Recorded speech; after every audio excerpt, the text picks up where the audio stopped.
পদ্মার বুকে জাল টেনে তুলতেই তাতে ধরা পড়ে বড় আকৃতির ইলিশ। পরে অন্তত ৩০ জনের অংশগ্রহণে প্রকাশ্যে নিলামে তুলে প্রায় ৯,৫০০ টাকায় বিক্রি করা হয় সেই ইলিশ।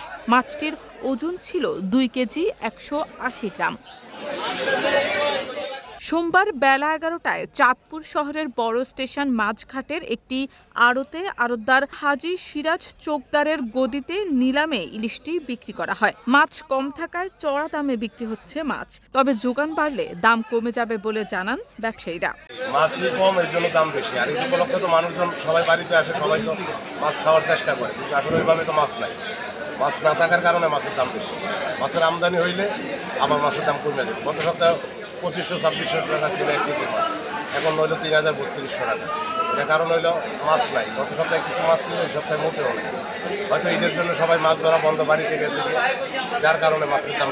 স্থানীয় মাছ ব্যবসায়ীরা জানান ইলিশটি কিনে নেন নবীর হোসেন নামে এক মাছ বিক্রেতা। স্থানীয় জেলেরা মাছটি চাঁদপুর সদর উপজেলার রাজরাজেশ্বর ইউনিয়নে পদ্মা নদী থেকে ধরেছেন। পরে তারা ব্যাপারীর কাছে বিক্রি করে দেন। ওই ব্যাপারী মাছটি নিলামের মাধ্যমে বিক্রি করেন।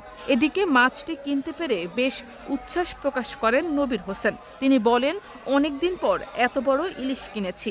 বড় সিরাজ চোকদার আড়ত থেকে কিনছি। এই মাছটা প্রায় ২ কেজি ১৮০ গ্রাম। এই মাছটা কিনে হচ্ছে ১,৭২,০০০ টাকা মোট।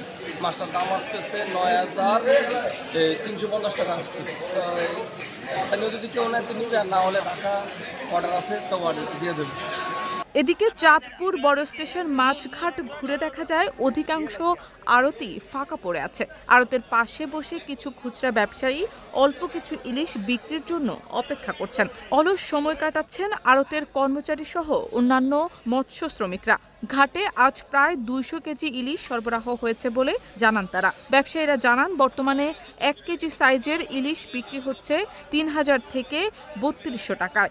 ৮০০ থেকে ৯০০ গ্রামের ইলিশ বিক্রি হচ্ছে ২৫০০ থেকে ২৬০০ টাকায়। ৫০০ থেকে ৬০০ গ্রামের ইলিশ বিক্রি হচ্ছে ১৫ থেকে ১৬০০ টাকায়। শারমিন নিশু, ঢাকা পোস্ট।